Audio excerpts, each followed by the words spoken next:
안녕하세요. 한편의 영화처럼 기억되는 수업 노무석입니다.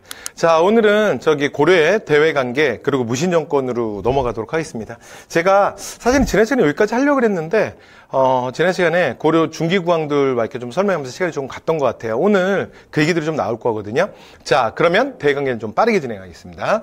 자, 첫 번째 거란. 사실은 거란의 이제 가장 대표적인 우리 역사에 나오는 북방민족 중에 하나인데, 거란족이 정확하게 누군지는 조금 명확하진 않아요. 그래서 오늘 학계에서는 몽고족의 한 갈래가 이렇게 떨어져 나간 거다, 이렇게 보기도 하고요.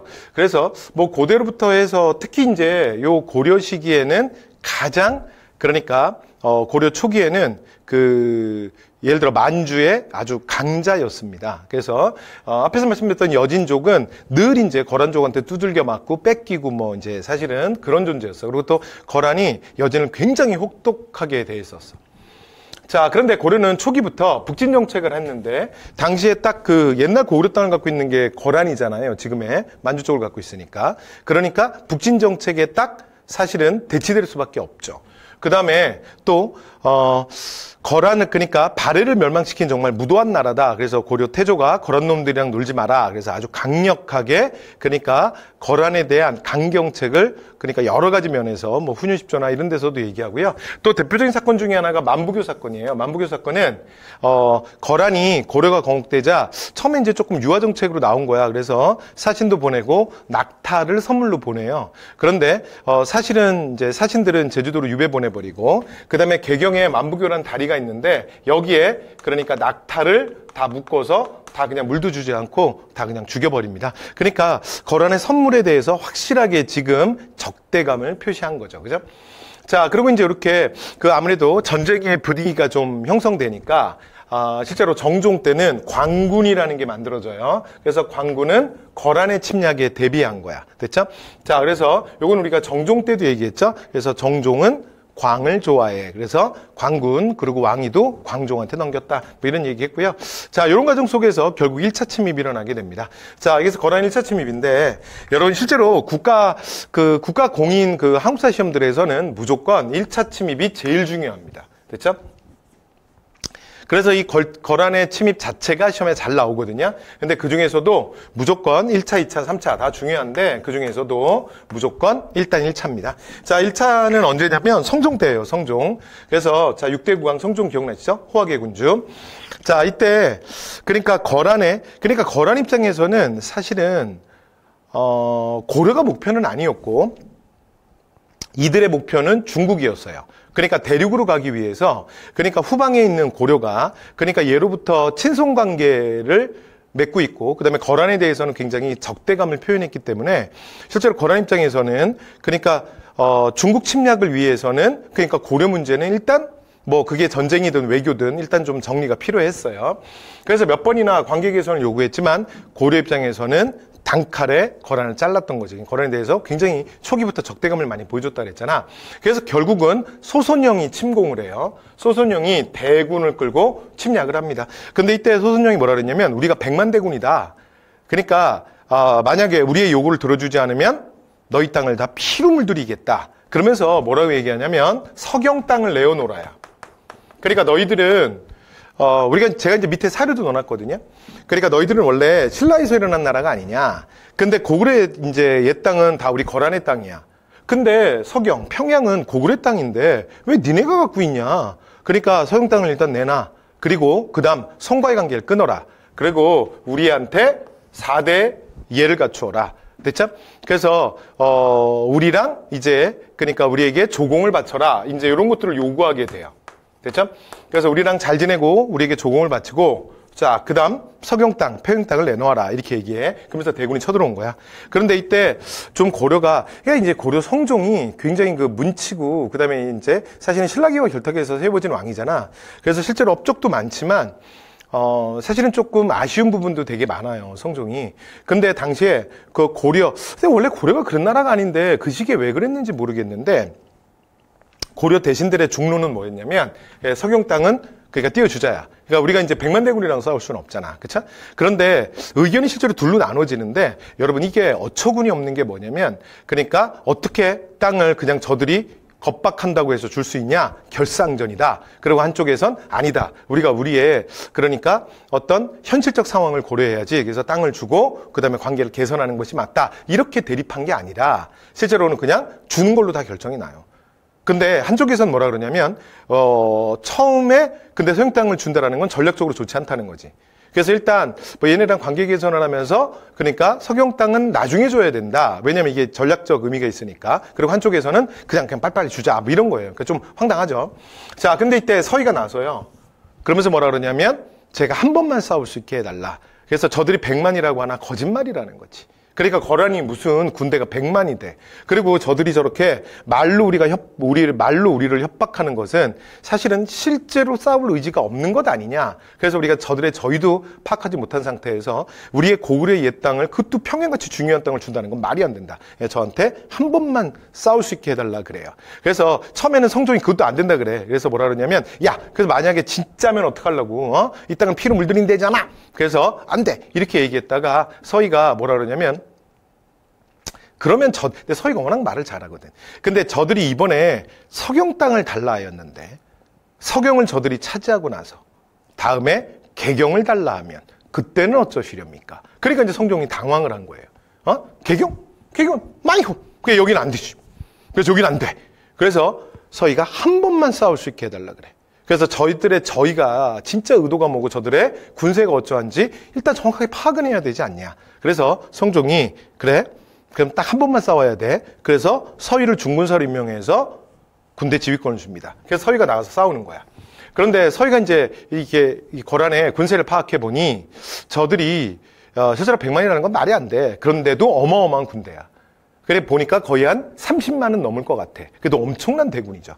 근데 여러분 옛날 전투에 여러분 군대 숫자가 많다고 무조건 이기는 건 아니에요. 우리가 살수대첩에서 했지만 113만 대군 사실은 그 많은 군대가 오히려 군대 숫자가 군대를 망가뜨릴 수도 있다고. 앞에서도 얘기했는데 정대사회의 전쟁은 가장 큰 문제가 보급 문제야. 보급.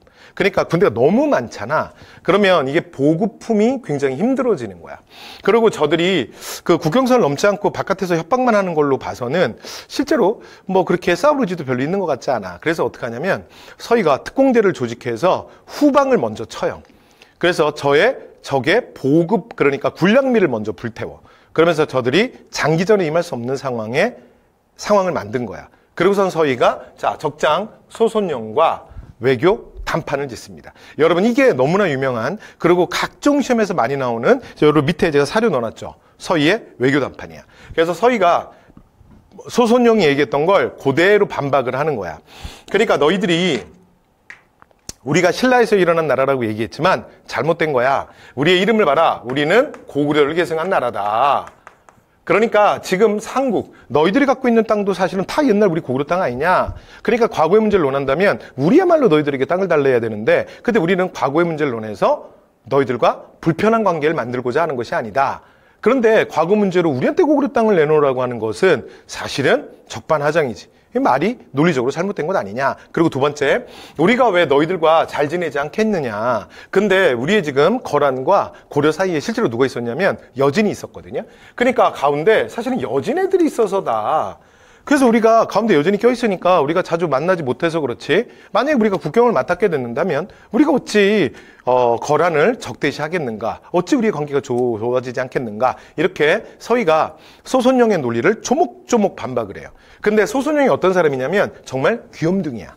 그래서 소손영이 서희가 말하는 걸 다 이해한 거야. 그래서 뭐라 그러냐면 그랬구나. 내가 오해를 했구나. 이렇게 된 거야.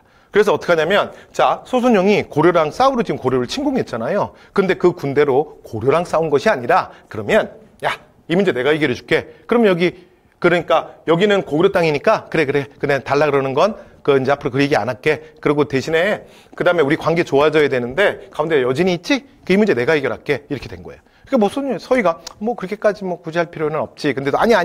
이거 내가 잘못 이해했으니까 내가 해결할게. 그래서 어떻게 하냐면 그 거란의 대군이 실제로 여진족과 싸워요. 그래서 자 여진족들을 그곳에서 다 몰아냅니다. 그런 다음에 그 여진족이 있던 땅을 자 서희에게 와서 선물로 줘요. 이게 뭐냐면 강동육주야. 여러분 이건 너무 중요한 사건인 게 그러니까 국가 지도자가 그리고 특히 자, 외교를 하는 공직자가 어떻게 해야 되는지를 서인은 정말 모델처럼 보여준 사람이에요.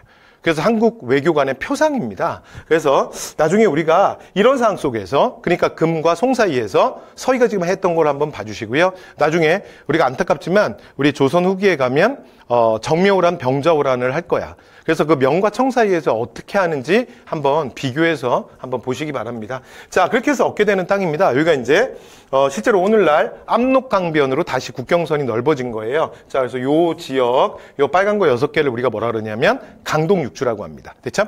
그래서 거란족이 자기들이 사실은 여진족과 싸워서 여진족을 몰아내고 고려야 선물이야 그러고 막 주고 간 거야. 진짜 귀염둥이죠. 그렇죠?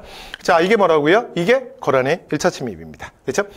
자, 그리고 나서 그 이후에 자, 이제 시간이 좀 지났어. 근데 거란이 진짜 열받은 게 뭐냐면, 근데 문제는 고려가 태도가 바뀌는 게 없는 거야.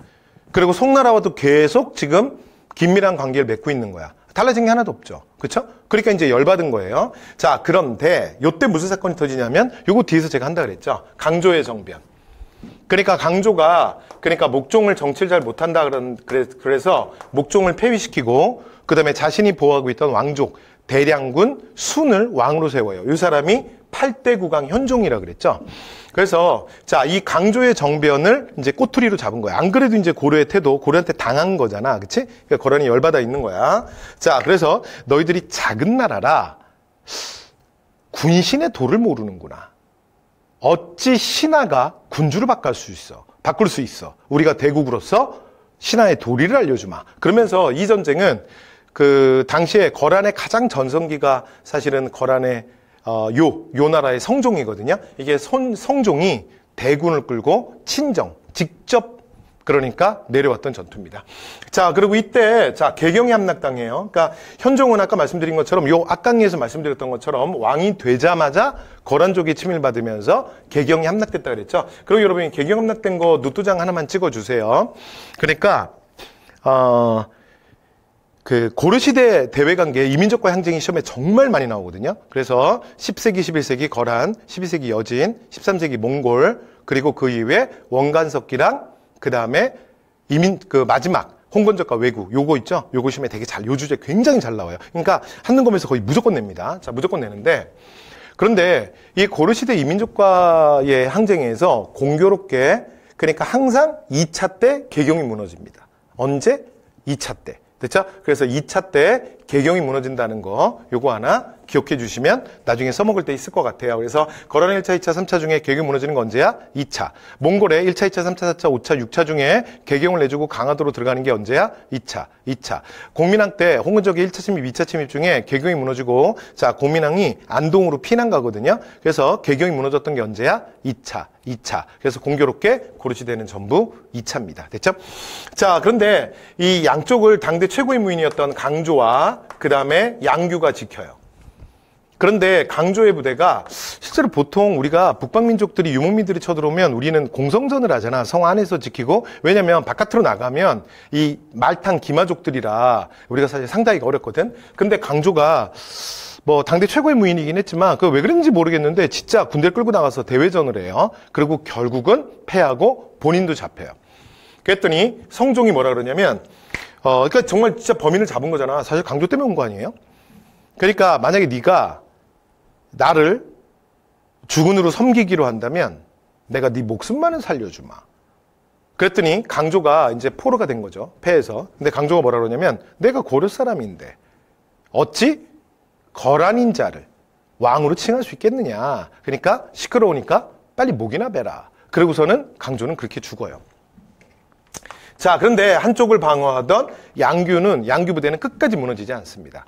끝까지 자, 공성전에서 거란을 막아내요. 그러니까 성종이 어떻게 하냐면 이 양쪽을 지키고 있었는데 어차피 한쪽 축이 무너졌잖아. 그래서 양규는 놔두고 그냥 우회합니다. 그래서 우회해서 개경을 그냥 바로 함락시킨 거야. 근데 현종은 자, 구사일생으로 개경에서 탈출해서 요건 앞강의에서 말씀드렸죠. 전라도 나주까지 피난 갔다 그랬잖아. 그러니까 왕 잡는 데는 실패한 거예요.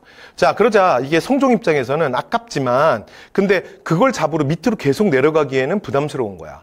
그리고 또 하나, 지금 후방에서 양규 부대가 실제로 한쪽은 무너뜨렸지만 한쪽은 남아 있었잖아요.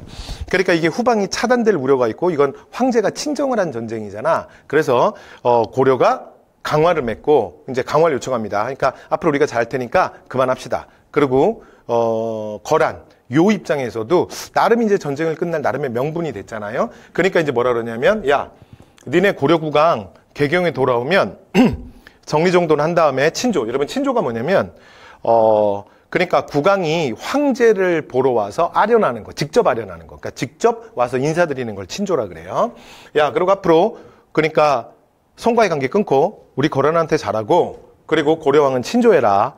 알았지? 그러면서 거란은 그냥 물러갑니다. 됐죠? 자, 그러나 그 이후에 그 거란의 요구는 이제 들어지지 않아요. 됐죠? 그래서 이제 친조, 이것도 고려가 거부합니다. 친조도 거부하고, 그 다음에 또 하나, 나중에 이제 거란에서 보니까, 그러니까 이제 오늘날의 압록강, 그러니까 이 땅이 신의주잖아요. 신의주. 그쵸? 그래서, 제가 거꾸로 넘어갔군요. 그러니까 요 땅이, 그러니까 요 강동육주 있죠, 아까. 그러니까 여기가 지정적으로 너무 중요한 데야. 근데 보니까 이제 어떤 놈이 이걸 준 거야. 정신 나간 놈이. 그치? 그래서 거란이 이제 열받은 거예요. 그래서 고려한테 뭐라 그러냐면, 야, 그리고 강동육주는, 자, 우리에게 다시 반환해라. 그래서 반환 요구를 한 거야. 자, 그랬더니, 야, 돌려줘. 자, 그럼 뭐라 그랬겠어요? 고려가. 네, 알겠습니다. 그랬겠어요? 그래서, 쪼다. 이런 거예요. 그랬더니, 거란이 열받은 거지. 다시 말해봐. 뭐라고? 그러고서는 쳐들어온 거야. 이게 거란의 3차 침입입니다. 됐죠? 자, 그래서 고려가 친조 거부하고 강동육주에 대한 반환도 거부해요. 그래서 이번에는 소배압이 그러니까 다시 그러니까 정예병력 10만을 데리고 침공하게 됩니다.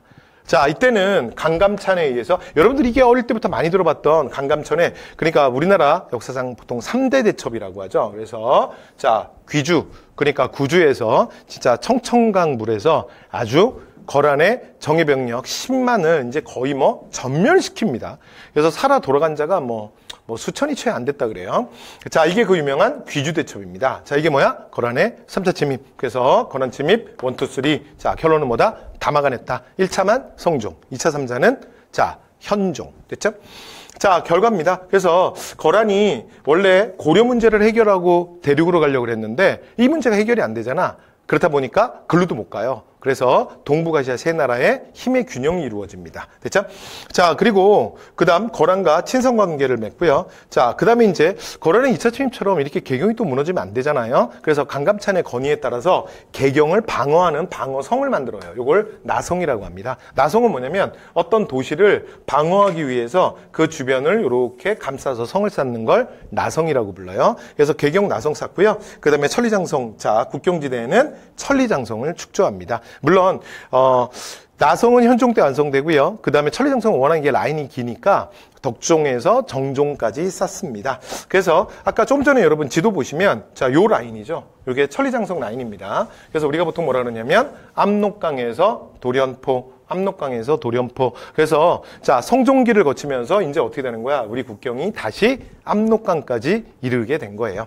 자, 이렇게 해서 거란 1차, 2차, 3차 말씀 다 드렸고요. 이게 서희의 워낙 유명한 외교 단판이니까 아까 제가 입으로 말씀드렸죠? 한번 읽어보시고요. 자, 그 다음 이제 여진이에요. 자, 여진은 앞에서 저희가 그 고려 중기국왕 얘기하면서 다 말씀드렸죠? 자, 이제 초기에는 뭐 부족 단위로 존재했고, 그 다음에 뭐 회유하고 뭐 귀순도 좀 시키고, 그 다음에 뭐 적당히 뭐 이렇게 돌봐주기도 하고 뭐 그랬어요. 가끔 까불면 혼내주기도 하고 막 그랬는데, 자, 12세기 이후에 여진 세력이 강성해지면서, 자, 윤관을 중심으로 토벌반이 구성이 됐었는데, 그러니까 1차 큰 격전에서 윤관이 대패했다 그랬죠. 자, 그리고 나면 윤관의 건의로 만들어지는 게 별무반입니다. 별무반. 그래서 여진족의 기병을 잡는 특수부대예요. 그래서 기병 잡는 부대가 만들어지는데 여기는 원래 우리가 땅개들이잖아. 그래서 보병은 기본이고요. 그 다음에 좀 말을 가진 자들, 그러니까 북방에게도 조금 좀 이제 경제적 능력이 되는 사람들, 그 사람들을 조금 또 모아서 자, 기병 부대를 만들어요. 이게 뭐냐면 신기군입니다. 그 다음에 여러분 하나 여기서 특이한 게 있는데 우리나라 호국불교의 전통을 되게 잘 보여주는 항마군이 만들어준다. 자, 요거 하나 노트장 찍어두세요. 이 항마군은 뭘 얘기하는 거냐면 승려들입니다. 그래서 여기는 승병이에요. 승병. 그러니까 나중에 뒤에 임진왜란 편에 가도 뭐 시간이 뭐 되면 좀 잠깐 말씀드리겠지만 여러분 그 승려들이 되게 잘 싸워. 그리고 예로부터 원래 여러분 저는 종교 얘기하는 거 아니에요. 종교 얘기하는 거 아니야. 그러니까 그냥 저는 팩트만 역사 팩트만 얘기하는 사람이에요. 그러니까 고려 불교 사원에 이건 신라 때부터 그랬어요. 그러니까 이 종교 집단들이 워낙 재물이 많거든요. 그래서 실제로 신라 고려 때 다 마찬가지인데 이게 도적대들의 타겟이 돼요.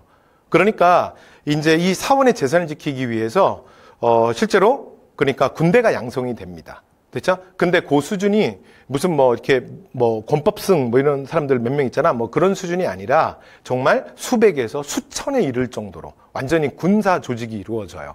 그리고 이 고려시대 큰 사찰들은 그러니까 거의 뭐라고 봐줘야 되냐면 고려시대 큰 사찰들은 그 지역에 그냥 봉건 영주로 봐야 돼. 호족.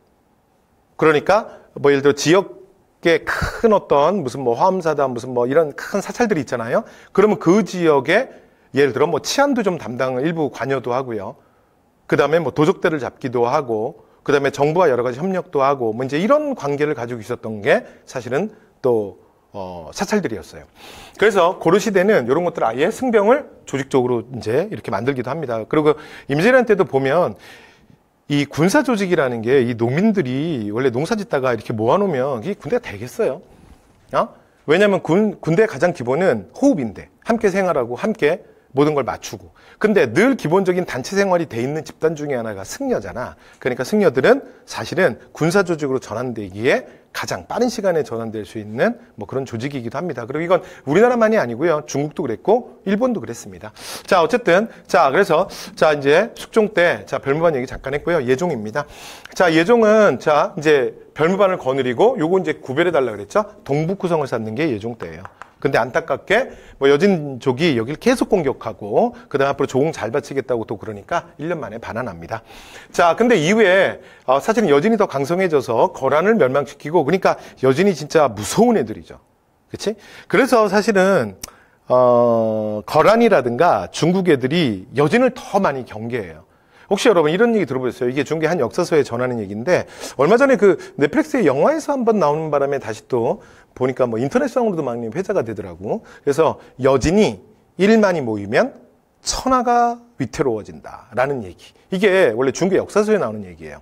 왜냐면 얘네들이 유목과 농경이 적절하게 배합된 애들이라 원래 무서운 애들이에요. 됐죠? 그리고 또 여진이 10만이 모이면 중국이 당해내지 못한다. 그래서 뭐 중국의 왕조가 멸망할 것이다. 뭐 이런 얘기도 있어요. 자, 어쨌든 간에. 그래서 이제 여진이 그렇게 맨날 두들겨 맞고 삥 뜯기고 막 그랬잖아요. 근데 이제 거란을 작사를 냅니다. 됐죠? 그리고 이제 동북아의 패자가 된 거야. 그리고 이제 고려를 향해서 그래서 옛날에 우리가 니네를 군주의 나라로 섬겼는데 형님 나라로 섬겼는데 우리가 태우게 되지 않았냐. 그러니까 너희들이 우리에게 상국의 예를 갖추어라. 근데 당시에 근데 이게 지난 시간에 다 했던 얘기야. 기억나시죠? 근데 집권 세력이 이자겸인데 이자겸이 그러니까 자신의 권력 유지를 위해서 극단적인 전쟁은 피해야 된다. 그래서 사대국을 그냥 수용하잖아.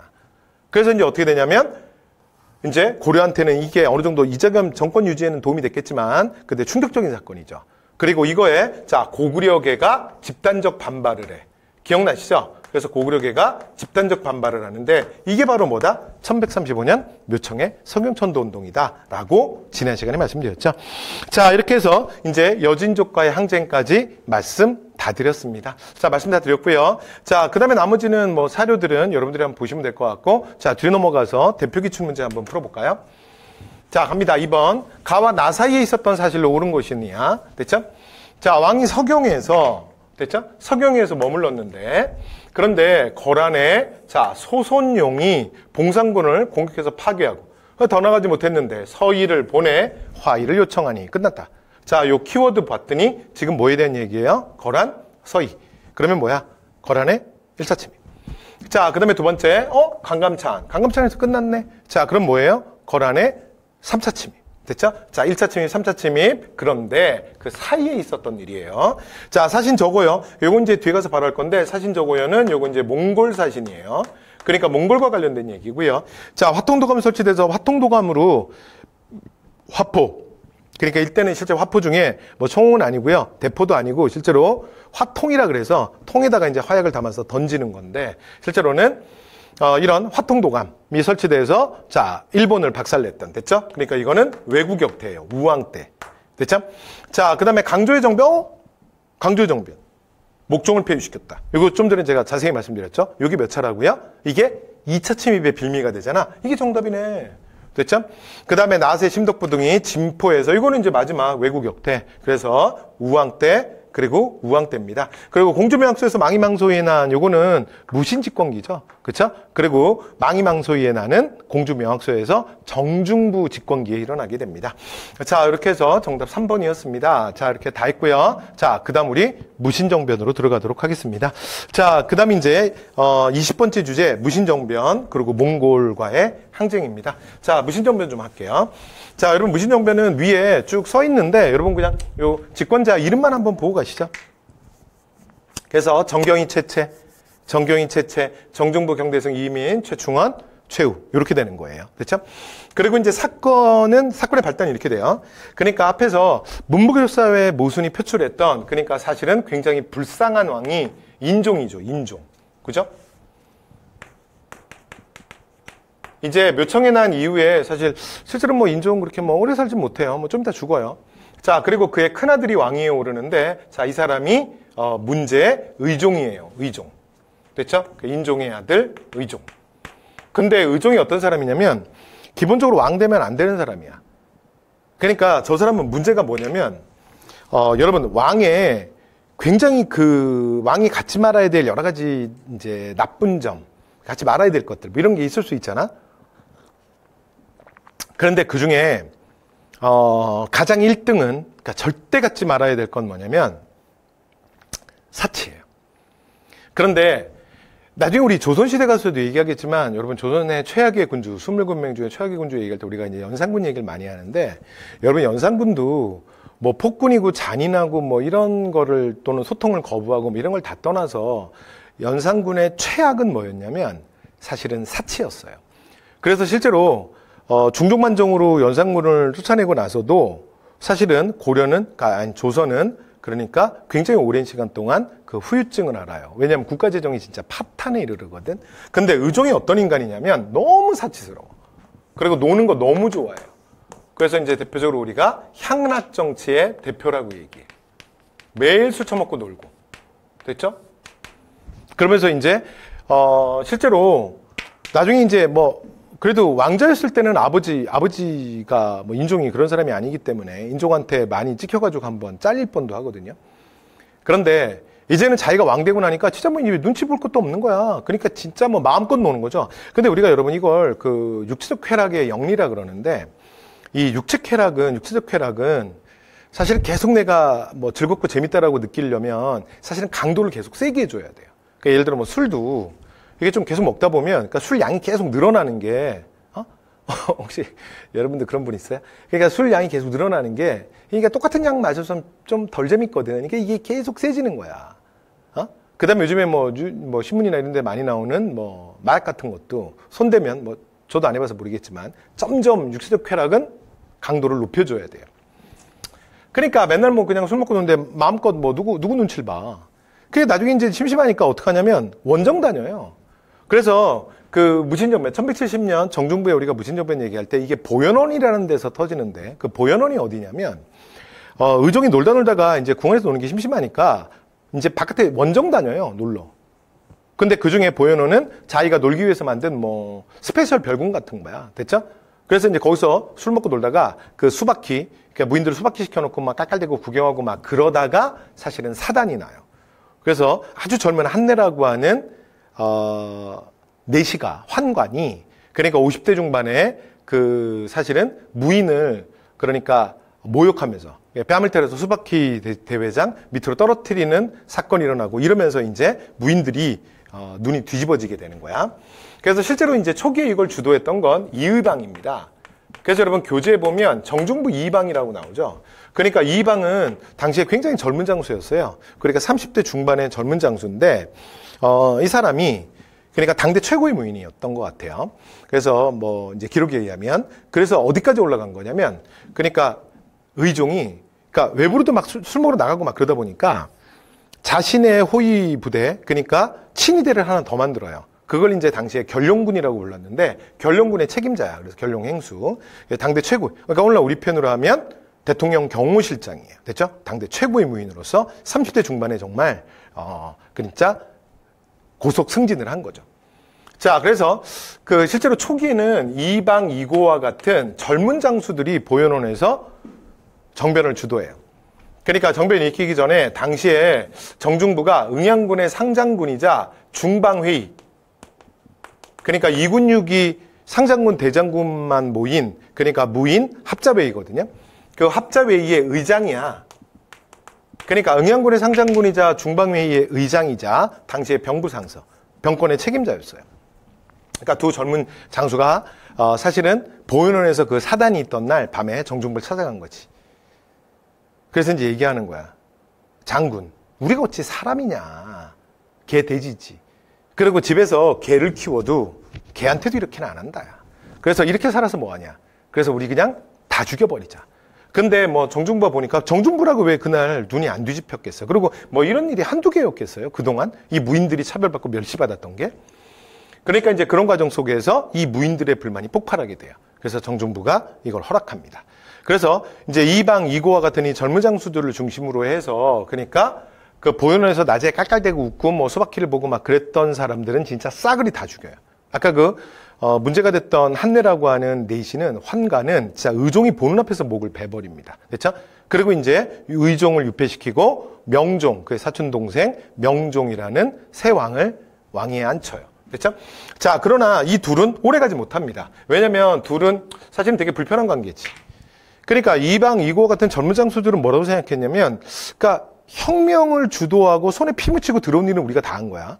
근데 사실은 권력의 담불은 저 중방의 늙은이들이 다 빼먹고 있다는 거지. 그러니까 오늘날 표현으로 하면 이런 거예요. 그러니까 이방 이고 같은 사람들은 한 대령 중령쯤 되는 굉장히 젊은 장교고, 그 다음에 중방의 의장은 오늘날로 말하면 합참쯤으로 생각하면 될 것 같아요. 합참에 진짜 2스타, 3스타 그런 별들이야. 할아버지들. 됐죠? 그러니까 그들 사이에 갈등이 일어나게 되고, 자, 정중부에 의해서 이들은 제거됩니다. 자, 그리고 정중부가 이제, 자, 자기 홈그라운드가 중방이잖아요. 그래서 중방에서 정치하면서 모든 권력을 장악하게 되는데 얼마 못 가요. 누가 나오냐면 청년 장수 경대승이 등장해. 이 친구는 더 젊어요. 그러니까 이번에는 뭐 한 중2 대위쯤 된 거야. 그러니까 당시에 정중부는 간신난적이라 해서 죽이고 국가 최고 권력자가 되는데, 그때 나이가 28인가 그래요. 그래서 여러분 뭐 몇 살이십니까? 그러니까 정말 28살이가 국가 최고 권력자가 된 거야. 그런데 나름 뭔가 좀 이 친구가 좀 젊은 친구다 보니까 좀 개혁을 추진하고, 야, 그래도 우리가 문벌기족 시대랑은 달라야 되지 않냐. 그러면서 군인 내부 정화운동도 좀 나중에 벌이다가 기존 군벌들과, 그러니까 군 장성들과 또 합참의 그 장성들 있잖아, 갈등을 빚게 돼요. 그러면서 경대승에 대한 암살 시도가 몇 번 있거든요. 물론 성공하진 못해. 그러나 이 젊은 친구가 좀 스트레스를 많이 받았던 것 같아요. 그래서 경대승이 따로 사병기구로 만드는 게 도방입니다. 그런데 이 도방은 자신의 신변보호를 위해서 만든 사병기구예요. 근데 경대승이 시간이 좀 지나면 이 젊은 친구가 스트레스를 많이 받았던 것 같아. 그래서 대인 기피증이 생겨요. 그러니까 이제 바깥에 안 나가겠다는 거야. 그리고 내가 믿을 건 도방밖에 없다는 거지. 그래서 아예 도방에서 정치를 합니다. 그래서 처음에는 사병기구였는데 정치기구가 돼요. 자, 그러다가 이제 막 30이 되던 날, 그러니까 겨울에 과도한 스트레스로 본인이 그냥 죽습니다. 자, 이렇게 죽고 나면 그 다음에 어부지리로 국가 최고 권력자가 된 사람이 이민이에요. 근데 이민은, 참고로 이민에 대한 얘기 하나만 말씀드리면, 이 사람은 요거 하나만, 그러니까 무신집권기가 얼마나 격동기인지를 굉장히 잘 보여주는 인물이야. 여러분, 우리나라 역사상 천민이 국가 최고 권력자가 된 이게 최초의 사건입니다. 그렇죠? 그래서 이민은 당시에 이 어지러운 상황 속에서 국가 최고 권력자가 돼요. 됐죠? 자, 그리고 중방을 중심으로 정치를 합니다. 근데 여러분, 저희가 무신집권 얘기할 때 이 무신집정자들이 특정한 곳에서 정치를 했다라는 그 정치 기록을 자꾸 말씀드리는 이유가 뭐냐면, 우리가 합시간에서 사실은 고려에, 그러니까 중앙정치기구에 대한 걸 저희가 배우고 왔잖아요. 그러니까 고려에서 국정을 총괄하고 가장 중요한 재상이 머무는 재상부서가 어디야? 그게 가장 중요한 부서잖아. 그쵸? 그거 어디예요? 기억나세요? 그렇지. 중서문화성. 그런데 실제로 이제 정치는 당연히 중서문화성에서 이루어지는 거잖아. 그런데 요건 뭘 보여주냐면, 무신집권기가 그만큼 비정상적 시기였다라는 걸 보여주는 거예요. 자, 그래서 어쨌건 자, 이방이 중방에서 정치를 해요. 그런데 이 사람이 원래 그러니까 범죄자 출신이야. 여기 이제 사형제가 있었는데 뭐 굉장히 기골이 장대하고 뭐 구척이고 뭐 엄청 키도 엄청 크고 무예가 굉장히 뛰어났다 그래. 근데 이 형제들이 그럼 이제 이 뛰어난 무예로 뭐 지구를 보호했느냐? 그건 아니고요. 하는 일이 뭐냐면 주로 다니면서 폭행, 강도, 협박, 강간, 방화 뭐 이제 주로 하는 일이 이거야. 그래서 목에 다 현상금이 붙어. 그런데 워낙 이제 이 택견의 고수들이라 잘 안 잡혀. 그러다가 나중에 지방관에게 잡혀서 장형을 당해서 형들은 다 죽고요. 이민만 살아요. 근데 이제 지방관이 보니까 이거 장형을 엄청 때렸는데 이거 대단한 놈이다. 이거 죽은 줄 알았는데 살아났어. 근데 나중에 보니까 기골도 장대하지 무예도 뛰어나지. 이거 보통 놈 아니잖아. 그러니까 지방관이 뭐라 그러냐면 야, 너 풀어주면 나중에 너 나가서 또 나쁜 짓 하고 다닐 거 아니냐. 그러지 말고 내가 너 책임질 거니까 그냥 내 밑에 있어라. 그리고 이제 이민을 데리고 다녀요. 그러다가 나중에 당대 최고의 무인이었던 결룡행수 이방의 눈에 띈 거야. 응? 이방 죽었잖아요. 그러시면 안 돼요. 당연히 죽기 전 얘기겠죠. 근데 이게 인물을 알아보잖아. 그러니까 일단은 눈에 띌 수밖에 없어요. 워낙 키가 커서 이게 머리 위에 머리가 떠 있으니까. 그러니까 걸어다니면 그냥 잘 보이겠죠. 그 다음에 또 뭐 뿜어내는 기도 장난 아니야. 그래서 이방이 너무 마음에 든 거야. 그래서 그 지방관한테 야, 저거 진짜 물건이다. 야, 너 저거 어디서 났냐. 그랬더니 지방관이 근데 할 말이 없잖아요. 원래는 이놈 죽여야 되는데 뭐 때렸는데 안 죽어서 뭐 이럴 수도 없잖아요. 그래서 하니까 뭐라면 야, 저거 나 주라. 그래서 어떻게 하냐면 이민을 데려가요. 그런데 나중에 이방이 이민을 되게 아껴요. 그러니까 여러분 나중에 뒤에 우리가 사이사이에서 뭐 살짝 이런 시간이 되면 잠깐 말씀드리겠지만 우리가 이런 이름 있죠. 최충헌. 이렇게 이름을 갖게 된 게 언제부터냐면 그래서 이렇게 우리가 성씨라 그러잖아. 이렇게 성씨와 이름을 갖게 된 게 언제부터냐면 고려 때부터입니다. 그러니까 고대에는 김유신, 김춘추 있잖아요. 그러시면 안 돼요. 그건 이제 특별한 최고층의 귀족. 왕족 수준이나 그런 이름을 갖는 거고 나머지는 보면 이름이 좀 이상하잖아. 그래서 뭐 무영탐 얘기 나올 때 보면 뭐 아사달, 뭐 사다함, 뭐 막 이름들이 이렇잖아요. 그래서 성, 이름 이렇게 딱 그게 없었어요. 그래서 일반 평민들도 성씨를 갖게 되는 게 언제냐면 고려시대부터인데 단 천민은 성씨가 없습니다. 그러니까 천민의 대표가 노비인데 여러분 드라마 보면 가장 많이 나오는 게 마당새잖아. 그 마당새가 마시 아저씨가 아니에요. 성 없는 거야. 됐죠? 자, 그런데 여러분 보시면 성이 있죠. 이게 왜 그러냐면 이방이 데리고 가서 그러니까 자신의 의제를 삼아요. 그러니까 앞으로 나를 장군이라 하지 말고 너는 나를 형님이라고 해라. 그러면서 실제로 이방이 이민을 되게 아껴요. 그래서 자기가 이름을 새로 지어준 거야. 그래서 의민이라고 이름을 지어줘요. 그래서 여러분 이 이름이 비슷하기 때문에 헷갈릴 수 있습니다. 그래서 말씀드린 거예요. 노트장 찍고 가시고. 자, 그다음 그래서 이 이민이 이제 결국은 어부지리로 정권을 잡게 되는데 근데 이 아들들이 더 나쁜 놈이야. 그래서 아버지도 아들들한테 학을 떼요. 그러니까 이민도 진짜 나쁜 놈인데 아들들은 진짜 청출어람이죠. 그래서 이 삼부자가 온 나라를 진짜 쑥대밭을 만드는 거야. 그래서 이거 보다 못한 최충헌, 최충수 형제가 거병을 해요. 그래서 야밤에 이 집을 급습해서 삼부자를 다 죽입니다. 자, 그리고 최충헌이 최고 권력자가 돼요. 자, 그래서 최충헌 등장 이후에 이제 최씨 무신 정권이 4대 60년간 갑니다. 자, 지금까지 얘기했던 얘기들은 그냥 가볍게 들어두시면 되고, 자, 시험에서는 요게 포인트예요. 문제는 어떻게 나온다? 무조건 최충헌, 최후입니다. 그리고 최충헌, 최후는요, 세트예요. 그러니까 최충헌 문제에는 최후 선지가 들어오고요. 최후 문제에는 최충헌 선지가 들어옵니다. 그래서 둘을 구별하셔야 합니다. 자, 이제 정리해 볼게요. 자, 최충헌이 이제 거병을 해서 여기 다 죽였잖아. 국가 최고권력자가 됐죠. 자, 그리고 나서 명종에게 새로 개혁안을 내요. 그걸 뭐라 그러냐면 봉사 10조, 시무 10조라고 합니다. 됐죠? 개혁안 10개야. 그래서 그 앞에서 얘기했던 거 지금 다시 한번 나왔네요. 여러분 이 최씨 아저씨들이 그러니까 개혁안을 숫자로 몇 조 이걸 되게 좋아해. 우리가 앞에서 통일신라 하대 진성여왕 기억나요? 진성여왕 때 누구 있었지? 최치원. 최치원이 뭐였어요? 시무? 그렇죠. 10조. 그리고 지난 시간에 성종 했잖아. 성종 때 뭐 있었죠? 그렇죠. 최승로의 시무 28조. 이번에 최충헌의 뭐라고요? 봉사 10조. 시무 10조입니다. 되죠? 그래서 조세제 개혁, 그 다음에 승려들의 고리들을 금지해라. 이제 이런 이제 내용들로 이루어져 있습니다. 자, 그리고 나서 그 다음에 최충헌에 대한 암살 시도도 좀 있거든요. 물론 실패하지만 최초곤이 여기 좀 스트레스를 좀 받아요. 그래서 무슨 생각을 하냐면 지금까지는 그래도 잘 방어를 해서 그러니까 암살이 성공하지 못했지만 이거 한 번이라도 뚫리면 끝인 거잖아. 그쵸? 그러니까 아무리 수비 잘하면 뭐해. 실수해가지고 한 번 뚫리면 그냥 한 골 먹으면 땡인데. 됐죠? 자, 그래서 최충원이 무슨 생각하냐면 여러분 최고의 수비는 뭐죠? 최고의 수비는 공격이지. 그치? 그래서 축구샵에서 그냥 아예 우리 쪽에 공이 안 넘어오면 돼. 우리가 공격만 하면 골 먹을 일이 없죠. 그래서 어떻게 하냐면 교정도감이라는 무시무시한 감찰부를 하나 만들어요. 그러니까 우리의 반대하는 세력 그리고 위험이 있을 만한 세력들을 미리 우리가 조사해서 미리 제거한다. 그렇죠? 자, 그런데 최충원이 나중에 이 감찰부에다가 업무를 인사, 재정 여러 가지 업무를 다 얹어요. 그래서 결국은 자, 이게 최고 집정부가 됩니다. 됐죠? 그래서 최충원은 어디서 정치했다? 교정도감. 됐죠? 요거 눈도장 찍으시고요. 그리고 교정도감의 책임자를 뭐라 그러냐면 교정별감이라 그래요. 그래서 본인이 교정별감이 되고요. 그 다음에 교정별감은 이후에 대대로 최씨들만 합니다. 됐죠? 자, 그리고 사병기구로서 자, 경대승 때 만들었던 도방을 다시 부활합니다. 그래서 여러분 처음에 도방을 처음 만든 건 경대승, 나중에 부활하는 건 최충원입니다. 자, 그의 아들 최우로 갈게요. 자, 최우는 자기 사저에 이 사람도 진짜 특이한 사람인데 이 사람은 진짜 이거 자기 집에다 만든 거야. 자기 집에다가 정방이라는 걸 만들어. 그리고 최우는 정방에서 정치했어요. 자, 정방은 하는 일이 뭐냐면 인사 업무를 맡아요. 인사. 그래서 모든 인사권을 장악하고 정치를 했던 거야. 그래서 최우에게 자, 그러니까 자신의 정치 핵심 기구는 어디다? 자기 집에다 만들었던 정방. 자기 집에서 정사를 받던 사람이야.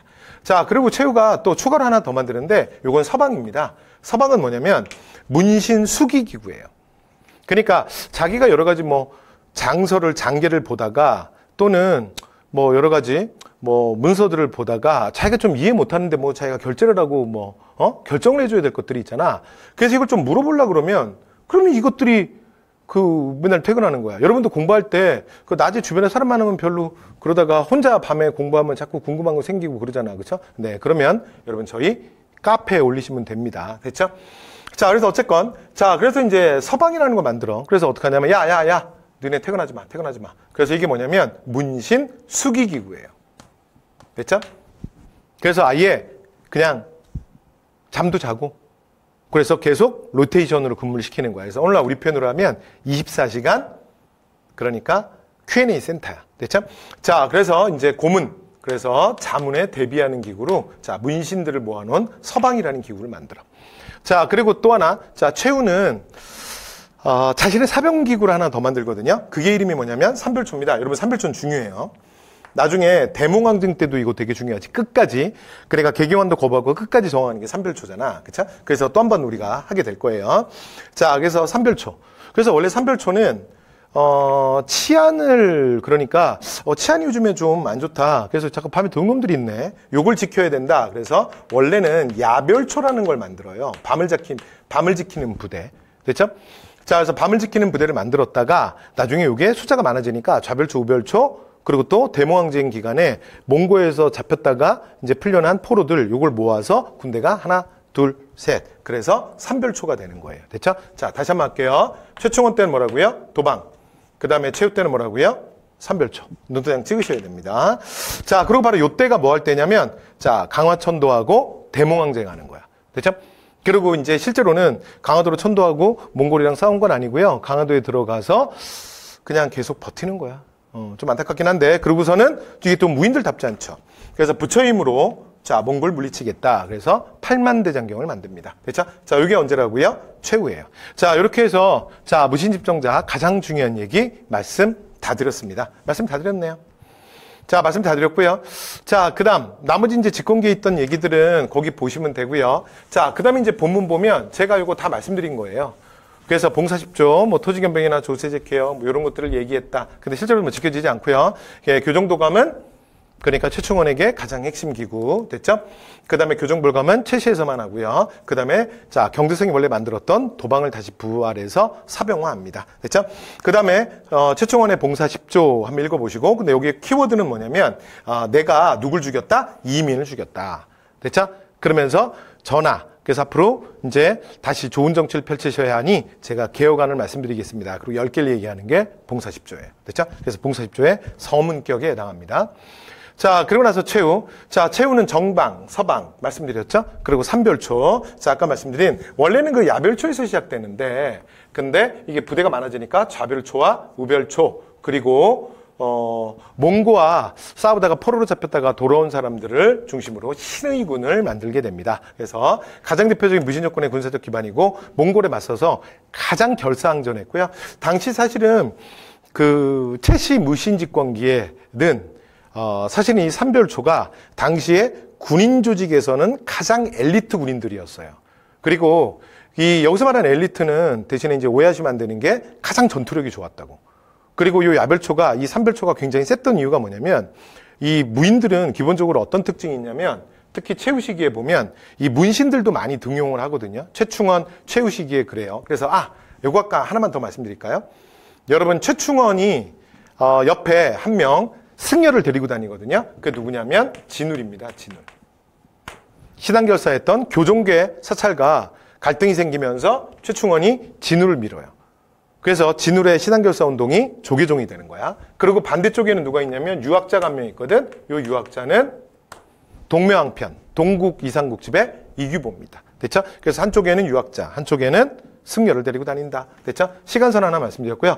이렇게 실제로 문신들도 막 등용하기 시작해요. 왜냐하면 자신들의 부족한 부분을 채워주는 거죠. 그러니까 무신집권기의 좀 긍정적인 측면이라면 이런 기존의 가문이나 뭐 혈통 이런 걸 중시하지 않고 조금 더 능력 본위의 뭐 이런 모습들이 좀 등장하게 됩니다. 그래서 실제로 삼별초도 그랬어요. 그러니까 이 삼별초 안에는 뭐 무례배들, 그 다음에 소위 말해서 그러니까 원래 그러니까 지배계층들이 볼 때는 막 진짜 근본이 없는 애들이지. 근데 그런 친구들도, 그런 사람들도 뭐 무예가 뛰거나 자기의 능력이 뛰어나면 그러면 다 발탁을 했어요. 그래서 가장 정예병력들이었습니다. 그래서 최씨무신여권의 군사적 기반이었고 대모항쟁도 끝까지 합니다. 그래서 개경원도를 거부하고 진도, 제주도까지 옮기면서 끝까지 항전하죠. 그리고 이제 강화천도, 그래서 이때부터 강화천도하고 대모항쟁하고요. 그 다음에 거기 들어가서 8만 대장경을 조판해요. 자, 그 다음 밑으로 내려와서 무신정권. 자, 몽골의 지원 속에서 원종이 개경환도를 단행해요. 그래서 실제로 여러분 우리가 지금 무신집권기의 대표적인 무신집정자들, 그래서 정중부 뭐 또는 정중부 이방, 그리고 그 다음에 경대승, 이민, 최충원, 최후. 시험에선 최충원, 최후가 중요하다 그랬죠. 그래서 이제 그렇게 좀 봤는데, 근데 이제 그럼 고려의 왕들은 없느냐? 있어요. 아까 문제를 일으킨 의종. 그리고 여기 지금 대모항쟁하고 있잖아요. 대모항쟁. 대모항쟁 왕 한 명만 기억하면 돼요. 대모항쟁 때 고종. 그리고 원나라를 사랑했던 원종. 됐죠? 그래서 고종, 원종 이렇게 2명 기억하시면 됩니다. 됐죠? 그리고 그 말고도 이제 중간에 계속 있어요. 그러니까 의종, 명종, 신종, 그다음에 뭐 희종, 강종, 고종, 원종 이렇게 있거든요. 근데 그중에 2명만. 됐죠? 그러니까 고려의 가장 고난의 시기가 언제야? 고난의 왕 고종, 대몽항쟁. 그러면 조선에도 고종이 있겠죠? 그렇죠. 그래서 조선 고종은 강화도 조약 이후에 외세 침략 속에서 고난받던. 됐죠? 그래서 이 땅이 청일전쟁의 전쟁터가 되고 러일전쟁의 전쟁터가 되잖아. 그렇죠? 자, 그러면서 외교권 강탈당하고 친일파들에 의해서 왕위에서 강제로 끌려 내려오는 고난의 왕 고종. 됐죠? 자, 그래서 여기는 자, 대모항쟁 고난의 왕 고려고종. 되죠? 자, 그리고 나서 실제로 이제 그 무신집권이 무너지는 건 지난 100년간 무신집권이 진짜 딱 100년이거든요. 그래서 그동안은 고려 왕이 아니었잖아. 그래서 왕이 왕권을 회복하기 위해서 외세와 결탁하는 거야. 몽골과. 됐죠? 그래서 몽골과의 결탁을 통해서 어떻게 한다? 무신여권을 무너뜨려. 됐죠? 자, 그리고 뭘 단행한다? 개경환도를 단행해요. 여기까지 됐죠? 그래서 개경환도 되면, 자, 이제 우리 어디로 넘어가는 거야? 이제 몽골한테 항복을 했잖아요? 그래서 원간섭기로 넘어가는 거야. 그러니까 개경환도로 해서 원간섭기로 넘어가는 왕이 누구라고요? 원나라를 사랑했던 원종. 이렇게 되는 거야.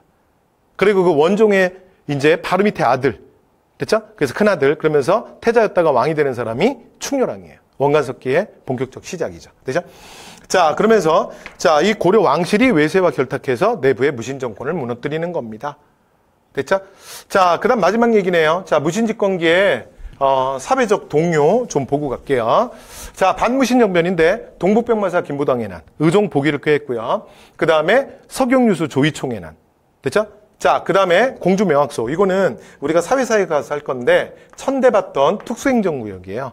그래서 자, 명확소에서 공주명확소에서 망이망소에 난이 일어나는데 진압이 됩니다. 여러분 참고로 자, 요렇게 세 개의 사건은 전부 정중부 때예요.